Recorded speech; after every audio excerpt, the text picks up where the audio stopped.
જય જોહાર મિત્રો, નમસ્કાર બધાને, બધા ગુજરાતીઓને।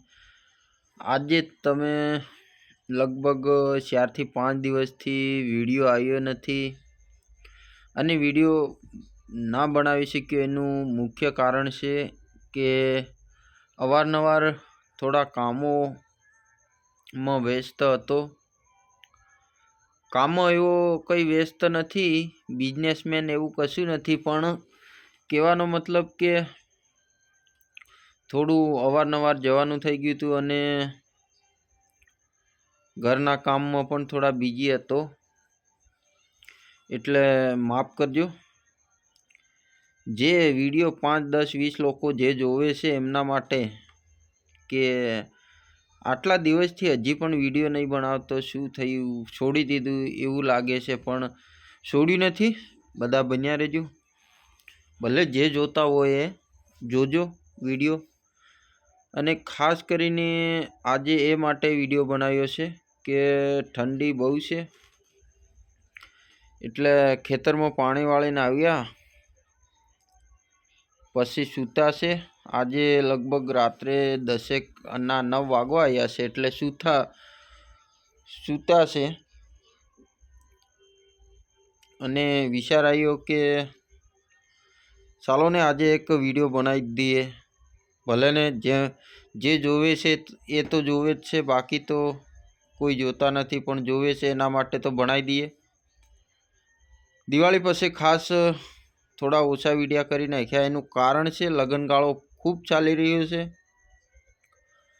અહીંથી અહીં દોડામ ધામ છે। આપણા આદિવાસી ભાઈઓને તો ખાસ કરીને તો રોજે રોજ જવાનું હશે, દાળ ચોખા અને બધું ખાવાનું પણ કોઈ ઠેકાણા નહીં પડતા હોય। ચાલો તો આજે મુદ્દાની વાત કરીએ। લગ્નગાળો ખૂબ ચાલી રહ્યો છે, હજી લગભગ 25-30 તારીખ સુધીના લગ્ન ચાલુ જ રહેશે, એટલે વાંધો ને। થોડું મોબાઈલનો બી પ્રોબ્લેમ છે,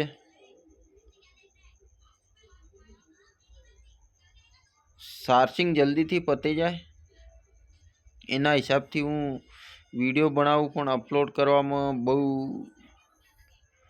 ટાઈમ જાય છે ને ચાર્જિંગનો પ્રોબ્લેમ, એના હિસાબથી ચાર્જિંગ 100% કમસે કમ હું 8 થી 10 મિનિટનો વિડીયો ચડાવું એટલે પતી જ જાય છે। એના હિસાબથી મારે થોડું બહાર જવાનું થયું, નામ તેમ રખડવામાં ટાઈમ જતો રહ્યો અને લગ્નગાળામાં બી એટલે વિડીયો ચડાવી નહીં શક્યો, એ બદલ બધા પાસેથી પહેલાં તો માફી માંગુ છું હું। અને સાથે સાથે આજે એક વસ્તુ હું તમને જણાવવા જઈ રહ્યો છું કે ખાસ કરીને જે ઘટનાઓ બને એ વિશે હું મોટે ભાગે એ માટે વધારે વિડીયો બનાવું છું, છતાં ન્યૂઝ બી બહુ સારા એવા આવે છે, પણ છતાં બનાવી નહીં શક્યો, એ બદલ માફ કરજો। પણ ફરી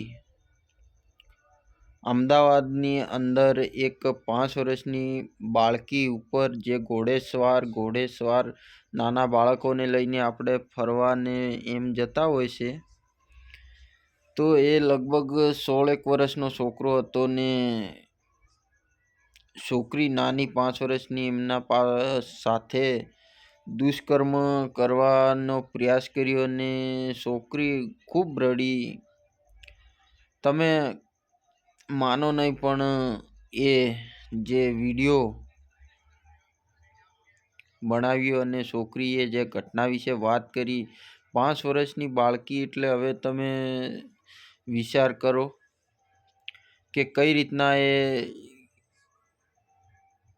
હજી તો એમને કંઈ ખબર જ નથી ને જો આવું થવા લાગે છે તો કેટલું દુઃખ થાય છે। છતાં હવે વારંવાર આવી ઘટનાઓ બને છે, ઘટના વિશે શું વધારે વાત કરવા જેવી નથી, પણ છતાં આપણે વાંધો ને, સરકાર હવે શું પગલાં ભરે છે?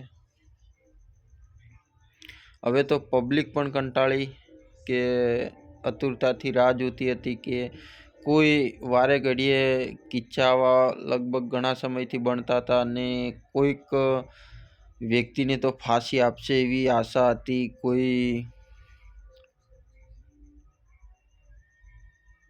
કોઈ વ્યક્તિને ફાંસી આપશે એવી બહુ મોટી આશા હતી લોકો પાસે, પણ સરકાર એમાં પણ નિષ્ફળ રહી છે.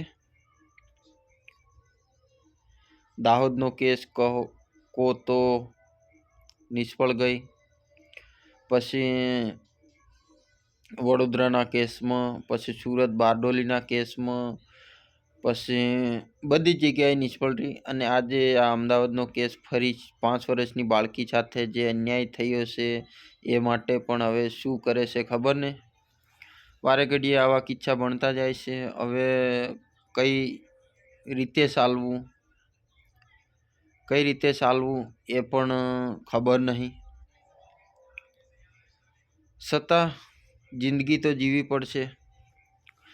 પણ એટલું ચોક્કસથી કદાચ જો ખબર પડે ને તો એમને સીધો હવે જે વ્યક્તિ આવું કૃત્ય કરે, પ્રશાસન, પોલીસ કે પછી એમની વાટ જોવા નહીં રહેતા ને તમારા હિસાબે આપણે જે તે આપણાથી જે થાય એ કરી નાખવું જરૂરી છે. કરી એ નાખવું કે એમને પકડીને મારી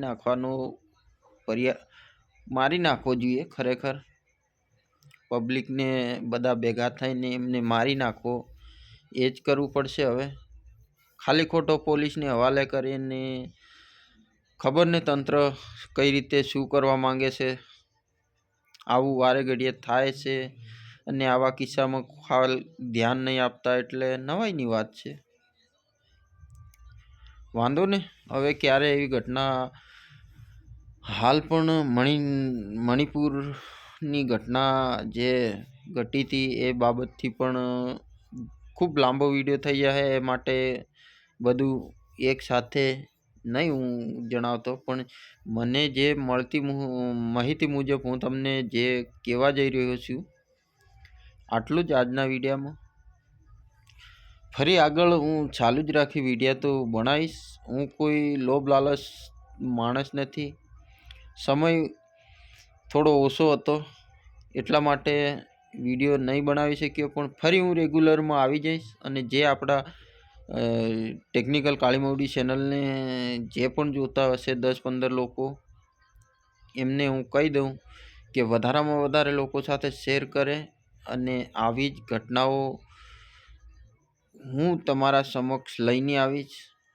ટૂંક જ સમયમાં આપણી એક મોટી ચેનલ હું બનાવવાનો છું. ન્યૂઝ કરીને ચેનલ આવશે. ન્યૂઝમાં જ હું કામ કરવાનો છું. એટલે જોહાર, જય આદિવાસી. ચેનલને નવા જોતા હોય તો સબસ્ક્રાઈબ કરી દેજો અને વધારે પડતી શેર કરજો અને લાઈક કમેન્ટ કરજો, જેથી કરીને ખબર પડે મને કે ના મારો વિડીયો આટલા લોકોએ જોયો ખરો. અને કમેન્ટ પણ કરી કે કેમ ભાઈ એ વિશે તમે કઈ વિશે વિડીયો બનાવું એ માટે બી તમે જોજો. આજે તો હું સૂતો વિડીયો બનાવ્યો એટલે કોઈને દુઃખ પણ લાગશે તો એમના માટે બી માફી માંગુ કે ઠંડી જેટલી છે અને ખેતરમાંથી પાણી વાળીને આવ્યા હતા એટલે આવું છે બધું. જોહર, જય આદિવાસી. આવનાર વિડીયોમાં હું જરૂરથી તમારા માટે એક આશા રાખું છું કે જરૂર આ વિડીયો વધારે લોકો જોવે અને વધારે લોકો સાથે શેર પણ કરે. વાંધો નહીં, ટૂંક જ સમયમાં હું એક નવો વિડીયો અને નવી માહિતી મુજબ હું લઈને આવીશ. જોહાર, જય આદિવાસી. ખૂબ કરીને મારી ચેનલને વિઝિટ કરવાનું ભૂલતા નહીં. જેટલા પણ વિડીયો મૂક્યા છે ખાસ કરીને મહત્ત્વના છે, જોતા રહેજો. જય જોહાર, જય આદિવાસી.